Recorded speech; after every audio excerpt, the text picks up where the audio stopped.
Hindi ko alam kung anong gagawin ko. Hindi ko alam kung anong lulutuin ko. Kasi meron akong tatlong gustong lutuin. Pumila ako kanina sa baba. Meron akong dalawang kamatis in case mag-tuna pasta ko. Or meron ako ditong cream in case naman mag-carbonara ako.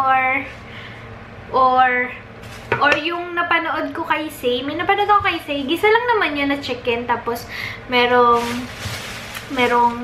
patatas, tapos nilagyan lang ng cream and more, and basta yon napanood ko dun sa sa vlog niya. Yun yata yung first cooking video niya. Nung nagkita kami ni Say, nasabi ko sa kanya na basta parang nabanggit niya sa akin na, nagluluto ka pala. Tapos sabi ko sa kanya, oo, di ba ikaw din nagluluto ka? Tapos sabi niya, hindi siya nagluluto. Pero ang alam ko talaga, nagluluto siya kahit yung mga pagulay-gulay lang. Kaya ako nasabi yun. Tapos ngayon, ayun, nakakatuwa kasi, ayan, nagluluto na siya talaga. Pero ano lang naman din ako. Parang ganun lang din. Tansya-tansya lang. Hindi ako yung cook na na talagang may 1 cup of ganito or ganyan. Hindi ako ganon. So, yan. So, let's decide kung ano. So, yan. Nakapag-decide na ako. Ano na lang, tuna pasta with white sauce na lang. Whoop! Update! Luto ng aking pasta. Bali, hindi na siya tuna. Chicken na lang. Then, here, yan. Chicken strips. Yummy. Yes. Look at this. I'm eating the peanut finger. Hindi ko alam na Bohol's Finest pala to. Kasi natikman ko na to last time. Diba may nagbigay sa akin. And masarap siya. Tapos, bumili yung kapatid ko sa Bohol. So, binigyan niya ako. If you're not yet following me pa sa Instagram, I have my stories here. May yung Instagram stories na ako dito. Actually, yan. Yun yung latest. Pag hindi ako nagva-vlog, nag-stories ako. Para ma-share ko sa inyo yung mga ginagawa ko. At the moment, random shoutouts to you guys sa mga nag-comment. And nagpapa-shoutout si Ashley. Hi, Ash! And random shoutout to Random Asian Girl 1710, Pages Mundo Vlogs, Mariel Guevara, hi din. Then, Twins and Me 101. Kay Kuya Juden. Kay Sis Jo or Ate Jo.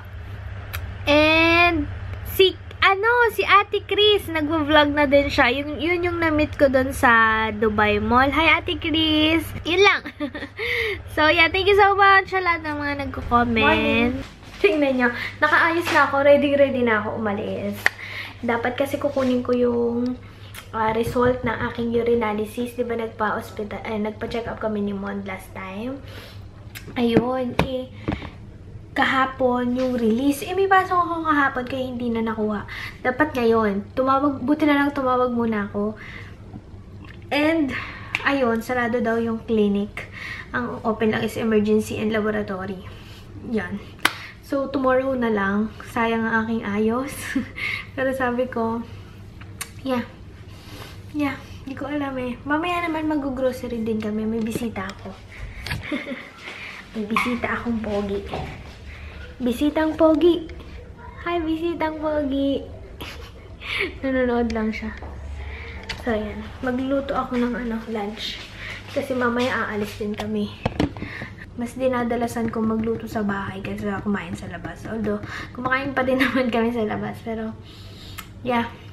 Mas, after ko ma-read yung book, lagi siyang pumapasok sa isip ko na magluto ka, sundin mo yung budgeting mo. Actually, mahirap pag-budget. Nakakaiyak. Pero, yeah. Pero pag naalala ko yung mga nabasa ko sa book, ayun, nare-remind ako na magluto na lang sa bahay para alam mo yun, mas makasave ka ng madami. Helpful yung book, nakakatawa.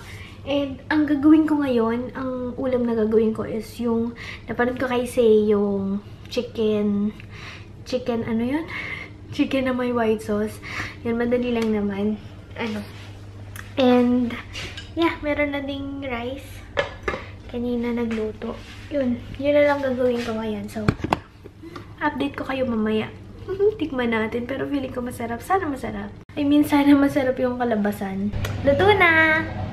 Luto na ang aking niluto. Ito yung ulam. Hi, Say! Trinay ko yung iyong recipe kaya ni Mark. Ay! Eat! And, yeah, sarap.